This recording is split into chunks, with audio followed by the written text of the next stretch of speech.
তারপরে এই সুপারিশটা এসছে। এই ব্যাপারে আপনার কোনো মন্তব্য আছে কিনা? আপনি কি মনে করেন যে স্বচ্ছতার ভূমিকা রাখবে? পাশাপাশি আপনি যদি চলেই যাবেন অন্য কোনো প্রসঙ্গে, যেহেতু আমাদের প্র্যাকটিস প্রসিডিওর ঠিক করার ক্ষেত্রে আপনি কোনো সুপারিশকে পার্টিকুলারলি সাপোর্ট দিতে চান কিনা? থার্ড একটা প্রশ্ন রাখি আপনার কাছ থেকে, আপনি একবারই সব বলতে পারেন যে বার অ্যাসোসিয়েশন এই ব্যাপারগুলো উদ্যোগ নিতে পারবে কিনা? বিচার সংস্কার কমিশন যে প্রস্তাবগুলো নিয়ে এসছে, এটা আমরা কি করে আইনজীবীদের কাছে নিতে পারি? পর্যন্ত আছে। ধন্যবাদ ব্যারিস্টার সারার হোসেন। আমাদের যে সমস্ত বন্ধুদের নির্ধারিত টপিকসের উপর বক্তব্য রেখেছে, এই প্রত্যেকটা বিষয়ের উপরে আমার সম্যক বাস্তব ধারণা আছে এবং পার্সোনালি আমি নিজে ব্যক্তিগতভাবে কোনো কথায় বিশ্বাস করি না, কাজে বিশ্বাস করি। যারা আমাকে সুপ্রিম কোর্ট আইনজীবী সমিতির সদস্যরা যারা আছেন চেনেন, তাদেরকে বলি। আমি আপনাদের কয়েকটা কথা মনে করে দিই, তার মধ্যে উত্তরটা পাবেন। যেমন আমিরুল্লাহ তুহিনের বিষয়বস্তু ছিল একটা ইন্টারিম অর্ডার, একটা নির্দিষ্ট সময় দেওয়া। যারা সিনিয়র আছে তাদেরকে মনে করে দিতে চাই কত দ্রুততার সঙ্গে এই সুপ্রিম কোর্টের হাইকোর্ট বিভাগের আদেশ যেত, তার একটা স্মরণ করে দিতে চাই। দেখুন, কেউ মনক্ষুণ্ণ হবেন না যদি আমি কোনো বিচারপতির নাম উল্লেখ করি। খুব বিগত 10 বছরের মধ্যে যারা ল প্র্যাকটিস করেছেন তারা বিচারপতি শেখ রেজাউলের কথা মনে আসে। তার কোর্টে মামলা দিবেন, মামলা লিস্টে আসবে আপন গতিতে, মামলা সই হবে আপন গতিতে, মামলা নেমে যাবে আপন গতিতে, কারো কোনো কষ্ট করতে হবে। আমরা যদি হাইকোর্ট বিভাগের বিচারপতি এম ইনায়েতুল হলিম সাহেবের বেঞ্চের কথাও চিন্তা করি, সেক্ষেত্রেও কিন্তু ওনার কোর্টে কোনো মামলা আগ পিছ করলে সকালবেলাকে প্রথমে লিক ধরে বেঞ্চ অফিসারদেরকে বলতে এগুলো কিভাবে আসলো, নিশ্চয় আপনাদের মনে আছে। তাহলে আপনি এই যে 24 ঘন্টা 48 ঘন্টা, সরি আমাদের বিচারপতি সাহেবরা আমাদের এই প্র্যাকটিস, আপনি একটু আমাকে একটু সময় দিবেন। প্র্যাকটিস এন্ড প্রসিডিউরের মধ্যে এত অধঃপতন ঘটেছে, আমি তার বিচারপতিদের অধঃপতন ঘটেছে সে কথা বলতে পারি না, আমি এই কথাও বলতে পারি না আমাদের আইনজীবীদের অধঃপতন ঘটেছে, কিন্তু প্র্যাকটিস এন্ড প্রসিডিউরের মধ্যে যে অধঃপতন ঘটেছে তার কয়েকটা উদাহরণ দেই। সাবেক প্রধান বিচারপতি এম এম রুহুল আমিন ছিলেন হাইকোর্ট ডিভিশন বেঞ্চে। খেয়াল করে দেখবেন প্রত্যেকটা বেঞ্চের সামনে 2 জন বিচারপতির জন্য মিনিমাম 4 জন bench officer, ABO, BO, staff officer 5 জন করে থাকে। এম এম রুহুল আমিন সাহেব বেঞ্চে বসে একটা অর্ডার দিতেন, ইন্টারিম অর্ডার, রুল স্টে কিংবা রুল বেল। প্রথম যে বেঞ্চ অফিসার দিয়ে তাকে বলতে আপনি লেখেন, নেক্সট অর্ডার, পরে যে আছে বলে আপনি লিখে দেন, নেক্সট অর্ডার, পরে যে আছে সে লিখে দেন। 4 জন 5 জন আস্তে আস্তে ওনাকে উপরে আসতে উপরে উনি মামলা শুনতে হয়তো কখনো পাশের ব্রাদারকে বলতো, ব্রাদার আপনি একটু ফলো করেন, অর্ডারটা দেখে সই করে ব্রাদারকে বলতে সই করে দেন। মামলা করতে করতে সর্বশেষ কোর্টের আবার শেষ হওয়ার 10 মিনিটের মধ্যে সমস্ত অর্ডার সই, সমস্ত ফাইল সেকশনে নেমে গেছে।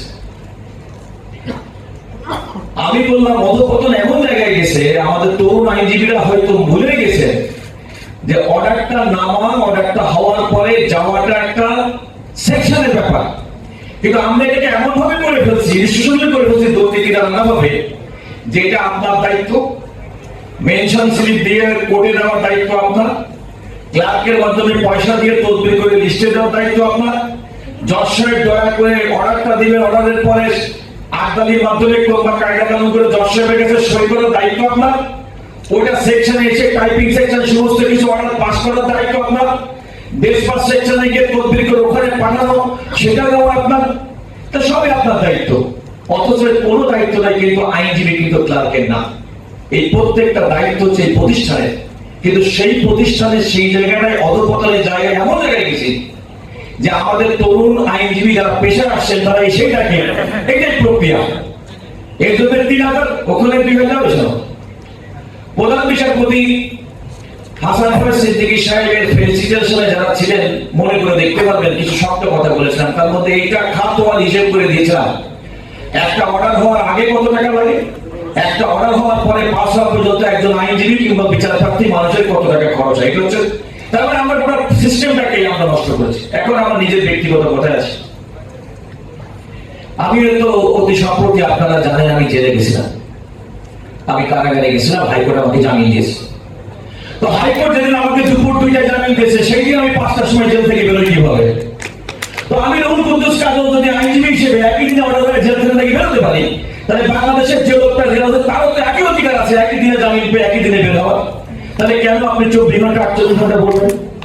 আমি বলার চেষ্টা করছি, তার মানে আমরা অব্যবস্থাপনাটাকে এমন একটা ব্যবস্থাপনার মধ্যে নিয়ে গেছি যে সেখান থেকে আমরা বের হতে পারছি না। না হলে এই সমস্ত প্রস্তাবগুলো দিস ইজ টোটালি অ্যাবসার্ডিটি। আপনি কেন 2 ঘন্টা 4 ঘন্টা? দ্বিতীয় প্রশ্নে আছে, আবার একটা বাস্তব কথা বলি। আমাদের একটু আগে আসলো অ্যাপিলেট ডিভিশনে, হাইকোর্ট ডিভিশনের মামলা রেজিস্ট্রেড কেবিনেট। আচ্ছা বলেন তো, আমরা প্রত্যেকে এফিডেভিট করি মামলার সঙ্গে, আমাদের প্রত্যেকের আইডি নাম্বার লিখি না, প্রত্যেকের মোবাইল নাম্বার লিখি না? হাসান সিদ্দিকী সাহেবের কোর্টে আমি বলেছিলাম ওনার ফেলিসিটেশনে, আপিল বিভাগের চেম্বার জাজ আইনজীবীদের জন্য একটা মূর্তিমান আতঙ্ক। এই আতঙ্ক থেকে মুক্তি পাওয়ার একমাত্র পথ, যেহেতু হাইকোর্ট বিভাগের প্রত্যেকটা পিটিশনের 600 আইনজীবীর মোবাইল নাম্বার আছে, আপনি এমন একটা সিস্টেম ইন্ট্রোডিউস করেন যে আপনি কেভিএল দেওয়ার পরিবর্তে ওই আইনজীবীকে ফোনে কিংবা এসএমএস এর মাধ্যমে জানাবেন আপনার মামলা দেখে সুপ্রিম কোর্টে বসে। সিম্পল সিম্পল করে দেন, করি না কেন? এখন 3 বছর পর পর দুর্নীতি, এখন যখন সেকশনে দুর্নীতি যখন প্রচন্ড উৎসব চলছে, আপনাদের মনে আছে বিচারপতি ইমান আলী সাহেবের নেতৃত্বে একটা কমিটি হল যে আমরা এই দুর্নীতি ডিজিটাল ডিজিটাল তো আমাদের যারা criminal motion, civil motion affidavit করে, আগে এক সময় তদবিরকারক থাকতো না, তদবিরকারক নাই, পঞ্চগড়ে বসে আছে, তদবিরকারক ঢাকায় এসে তার ভোট ছড়িয়ে এসে এফিডেভিট করে যাচ্ছে। এবং এই কারণে আমাদের বহু আইনজীবী এবং আইনজীবী সহকারীরা বিপদে পড়েছে। যে কারণ যখন কোনো কারণে একটা কোনো কাগজপত্র জাল ধরে ধরা পড়েছে, প্রথম আঙ্গুলি নির্দেশ করা হয়েছে আইনজীবীর কাছে। আমি বললাম না, এটা বাধ্যতামূলক, এফিডেভিটকারীদের আপনাদেরকে আসতে হবে। আমাদের অনেক বন্ধুরা বললো অমুক জায়গা থেকে আসবে। আমরা দেখেন একজন আইনজীবী যেহেতু আইনগতভাবে আছে, এটা আয়োজন আমি ইন্ট্রোডিউস করলাম। ইন্ট্রোডিউস করার পর দেখা গেল আগে যেদিন 100 টাকা লাগতো এফিডেভিট কমিশনারকে দিতে, সেটা আপনার 1000 টাকার মধ্যে হয়েছে। এখন দুঃখের কথাটা শুনেন, আমি হিসাবে একদিন বললাম যে স্যার আমার সঙ্গে একদিন আপনার যাইতে হবে। ওই কি? আর আমি কয়েকটা টেলিভিশন চ্যানেলকে নিয়ে গেছি, আপনারা অনেকে পড়ে থাকেন। আমি ওনাকে অ্যাপিলেট ডিভিশন থেকে শুরু করে নিয়ে রেজিস্ট্রার সাহেব ছিল, গোলাম রাব্বানী সাহেব কি ছিল, আমার ভাই পাশে তো, আমি কাউকে কিছু বলি নাই। আমি সাথে করে নিয়ে ভিডিও দিয়ে লাইভ দিয়ে গেলে এখানে টাকা, ওখানে টাকা, ওখানে টাকা, ওখানে টাকা, অন দ্য স্পট কয়েকজন কর্মকর্তা কর্মচারী এফিডেভিট কমিশনারকেও নিয়ে যেতেন এবং ওই টেলিভিশনে লাইভ দেখাইছিল। তো তাই এটা একটা কাজ করলাম, তো মনে করলাম এটা ভালো ফল পাওয়া যাচ্ছে। তারপরে কি হলো জানেন, ওই এফিডেভিটকারীরা ওনারা ক্যাশ টাকা নেন না, ওনারা ফ্লেক্সিলোডের মাধ্যমে টাকা নেন। তখন আপনার ক্যাশ ক্লার্কের সঙ্গে এই হচ্ছে টাকা আপনাকে নিতে হবে, কিন্তু এখন আপনি আর ক্যাশ দিতে পারবেন না, যেহেতু কাজল সাহেব এসে বাঙালি সাহেবকে ধরছে। এখন বাণিজ্য শুরু হবে এফিডেভিট, ওই ফ্লেক্সিলোড। ফ্লেক্সিলোড কাউকে ফ্লেক্সিলোডে পাঠাতে হবে তার নিজের নামে না, তার পরিচিত আত্মীয়জনের কাছে ফ্লেক্সিলোডের টাকা হিসেব করবে, খবর দিবেন, তারপরে উনি আপনার এফিডেভিট করবেন কিংবা সই করবেন, এগুলো করার পারে। দুর্নীতি এবং চুরির একটা সীমা থাকা দরকার। ওই বিকাশ আর ফ্লেক্সিলোড করে যেটা বুঝে আছে বিকাশ, এই মনে হচ্ছে। আমি আর 2 মিনিটের মধ্যে শেষ করব। এখন করোনার মধ্যে আমি সেক্রেটারি রুমে বসে আছি, একজন বললো যে হঠাৎ করে যে আপনার একই সিরিয়ালে একই সময় 5টা স্টিকার বেরিয়েছে। এই যে এখন দেখেন যে কোনো ওকালতনামা কেনার সঙ্গে সঙ্গে সংশ্লিষ্ট আইনজীবী একটা এসএমএস পাই যে আপনি এতটার সময় ওকালতনামা নিয়েছেন। আগে কিন্তু ওকালতনামাটা আমাকে কয়েকজন অভিযোগ করলো যে সব আগাম জামিনে ওকালতনামা ইউজ করে কিছু দুষ্ট চক্র, ওই ওকালতনামাটা নতুন করে পিটিশন আবার দেয়, কারণ একটা ওকালতনামার দাম 1000 টাকা।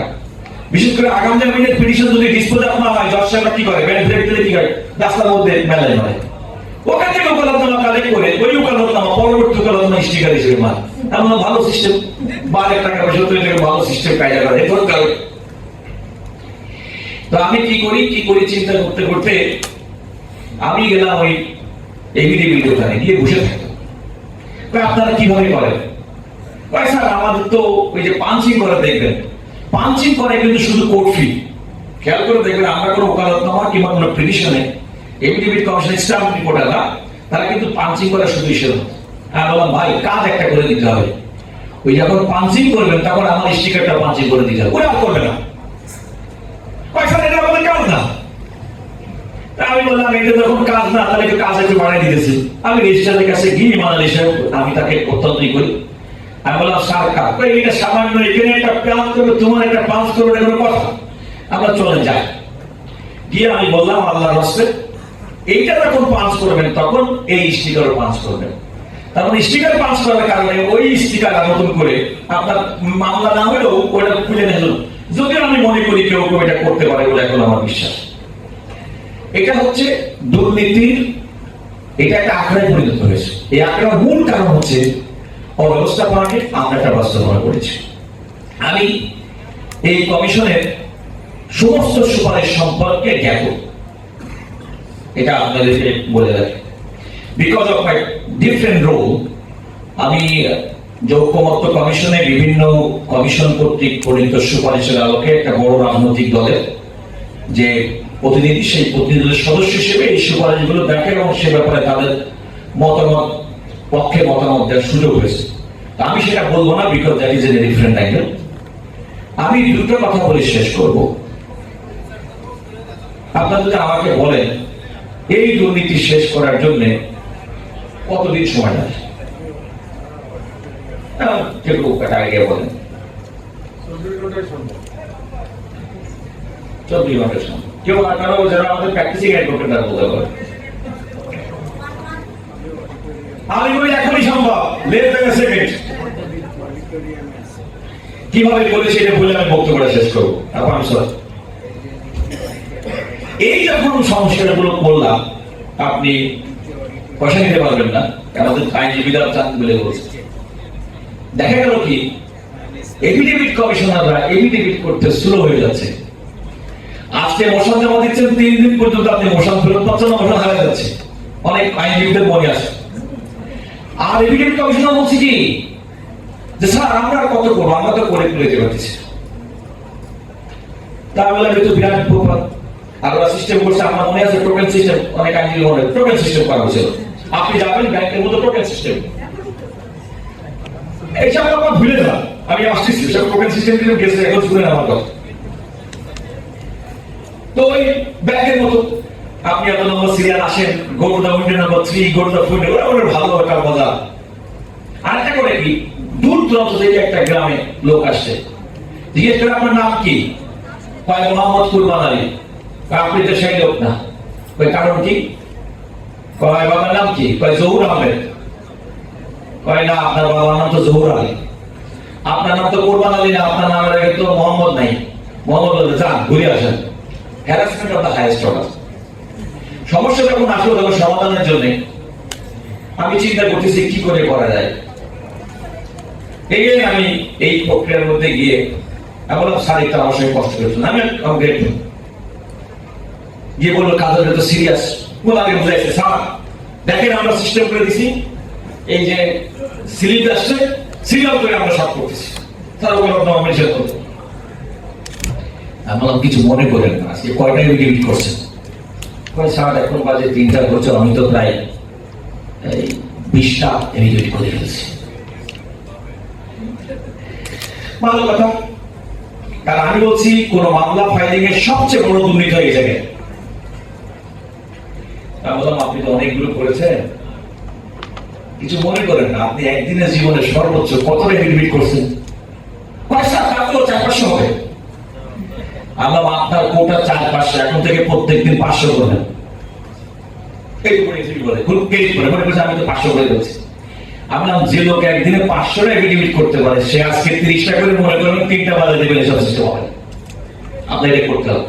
যার পরবর্তীতে আর আমাদের দেশের মধ্যে আমরা পরবর্তীতে কি করেছি, আমি বলতে চাচ্ছি যেহেতু দুর্নীতি প্রসঙ্গ আসছে, কর্মকর্তা কর্মচারীদের 3 বছর পর পর তাদের সম্পদ বিবরণীর প্রচারণা দিয়ে এরকম একটা বাধ্যতামূলক করার কারণে দুর্নীতি কোনো কারণে কম হবে না। ক্যাশের জায়গায় চলে যাবে বিকাশে, বিকাশের জায়গায় চলে যাবে আত্মীয়র মধ্যে, এগুলো করা যাবে না। আপনাকে সিস্টেম চেঞ্জ করতে হবে, আপনাকে এমন সিস্টেম ইন্ট্রোডিউস করতে হবে যে ঘুষ খাওয়ার সুযোগ পাবে না, এমন সিস্টেম ইন্ট্রোডিউস করতে হবে যে ঘুষ চাইলেও নিতে চাইলেও সে নিতে হবে না। এইটা সিস্টেম করার জন্য যে অবস্থাপনা আজকে আমাদের এই সুপ্রিম কোর্টের প্র্যাকটিসের মধ্যে আমরা নিয়ে এসেছি, সেটাকে একেবারে রিমাইন্ড করে দিতে হবে। ছোট্ট একটা কথা বলে শেষ করি, হাইকোর্টের বন্ধুরা অ্যাপিলেট ডিভিশনের প্রসঙ্গ আসছে বলে বলি। আচ্ছা, হাইকোর্টে মামলা ফাইল করতে গেলে এফিডেভিট জন্য কত পারমিশনের কত নকশা আছে, পারমিশন দেবেন, জজ সাহেব জিজ্ঞেস করে 15 জিজ্ঞেস করবে, এগুলো করবে। আপনারা কি জানেন যে অ্যাপিলেট ডিভিশনে কোনো পেপার বুকে যা ইচ্ছা সব দিতে পারেন, বিয়ের কাবিলা দিতে পারেন, কেউ প্রশ্ন করে না। ওখানে প্রশ্ন না করলে হাইকোর্টের মধ্যে আপনার এত নকশা কেন? এবং এত নকশা করতে গিয়ে সকালবেলা লাইন দিয়ে দাঁড়িয়ে 1.5 ঘন্টা 2 ঘন্টা মেনশনের নামে পাবলিক টাইম নষ্ট করে মামলা মোকদ্দমা না করে কেন আপনি সময় নষ্ট করতেছেন? কেন লাগবে? এই জায়গায় আপনি দেশের সর্বোচ্চ আদালতে যদি এফিডেভিট ছাড়া যে কোনো ডকুমেন্ট আপনি দিতে পারেন, তারপর যদি তারা বিবেচনা করতে পারে, তাহলে হাইকোর্ট ডিভিশনে আপনার পারমিশন দেওয়ার ক্ষেত্রে বরং স্ট্যান্ডিং অর্ডার দেন। কেউ যদি কোনো ধরনের ফোর্স ডকুমেন্ট কোনো মানে এট এনি স্টেজ যদি কোনো সময় ডিটেক্টেড হয়, তাহলে তার বিরুদ্ধে এই শাস্তির বিধান উইদাউট ফার্দার, দেখবেন ঠান্ডা হয়ে গেছে। আর কোর্টের টাইম যেভাবে জজ সাহেবরা, আমি মনে করি সরি করছে, কেন ভাই মেনশন করতে হবে প্রত্যেকদিন? কেন সকালবেলা মেনশন দিতে হবে? কেন দুপুরবেলা মেনশন করতে হবে? কেন বিকালে মেনশন করতে হবে? শেষ কথা বলি, অ্যাপিলেট ডিভিশনে মেনশনের কোনো সিস্টেম ছিল না, কখনো ছিল না। আপনার মনে আছে অ্যাপিলেট ডিভিশনের নেভার লয়াররা লাইন দিয়ে অ্যাপিলেট ডিভিশনে মামলা কোনো মেনশন হতো না। চেম্বার জাজ যেদিন যে সময় যে মামলা ফিক্স করতো সেই দিন সেই মামলা শুনানি হতো। আর সকাল থেকে সন্ধ্যা পর্যন্ত প্রত্যেক দিন 3 বেলা 4 বেলা করে মেনশন। আমার কেন তাদের মনে আমাদের জবসেবা চিন্তা করে রিল্যাক্সেশন টাইম পাই কিনা এইসব করার জন্য, সেটা আমার মাঝে মাঝে মনে হয়। সুতরাং হোল সিস্টেমটা অনেক সময় বলে দিন বদলাচ্ছে, আমরা অনেক পরিবর্তন হয়েছে, প্রোগ্রেস হয়েছে, তা না। পুরো অনেক সিস্টেম আছে, যে সিস্টেমগুলো কিন্তু আমাদের এখানে অনেক ক্ষেত্রে অনেক বেশি কার্যকরী ছিল। শেষ গল্প 2 জন সিনিয়রের নাম বলে শেষ করব। শওকত আলী খানের নাম আপনারা জানেন, ব্যারিস্টার শওকত আলী খান। এই হাইকোর্টে প্রাতিষ্ঠানিকভাবে পয়সা দেওয়ার সিস্টেম চালু করেছে 2 টাকা দিয়ে শওকত আলী খান। কিভাবে? আপনাদের বেশি সিনিয়র লোকরা মনে থাকবে, আমাদের 2 তলায় গ্যাংওয়েতে সেক্রেটারি রুম থেকে যাওয়ার সময় ওই গেটের মুখে প্রায় 6 ফুট 2 ইঞ্চি একটা লোক ছিল, তার নাম হচ্ছে আলমগীর। পুলিশের ড্রেস পরে যায়, ওই স্যার যাওয়ার সময় আলমগীর বিরাট জোরে একটা স্যালুট দিত, আর স্যার ওটাকে পকেটের হাত থেকে বের করে 2 টাকা তারে দিত। এই হচ্ছে সুপ্রিম কোর্টের আমার দেখা, আমার ওকালতির জীবনের প্রথম ওই স্যালুটের বিনিময় মূল্য। আমি যখন ওকালতিতে আসছি, আমার কাছে মনে হয়েছে পৃথিবী ফেরেশতা কুলের মধ্যে এসে পৌঁছেছে। আমার কাছে মনে হয়েছে এ কি কাজ, বেঞ্চ অফিসারদেরকে পয়সা দিতে হয়? জাস্টিস মোজাম্মেল হকের বেঞ্চ আফগানি ছিল, তার নাম ছিল নুরু। এটা কম্পিউটার দেখবেন নুরু, তার পরবর্তীতে ব্যাংকে অনেক টাকা পাওয়া গেছে। প্রথম শুরু করলো ওই আমাদের কাছে এসে পাশে ছাড়া, আর এখন বেঞ্চ অফিসার থেকে শুরু করে আফগানি পর্যন্ত এটার নিয়ম হচ্ছে, এটা আপনার দায়িত্ব। মক্কেল আপনার ফি দিয়ে আপনি জুনিয়রদেরকে আমদানিকে দিতে হবে, বেঞ্চ অফিসারকে দিতে হবে, সবাইকে খুশি করতে হবে। এটা অলিখিত নিয়ম হয়ে গেছে। এই আপনার সংস্কার কমিশনকে বলেন এগুলো কিচ্ছু লাগবে না, বই খাতাপত্র কিচ্ছু লাগবে না, সিস্টেম চালু করে দেন, দেখবেন সব ঠিক আছে। সবাইকে অসংখ্য ধন্যবাদ।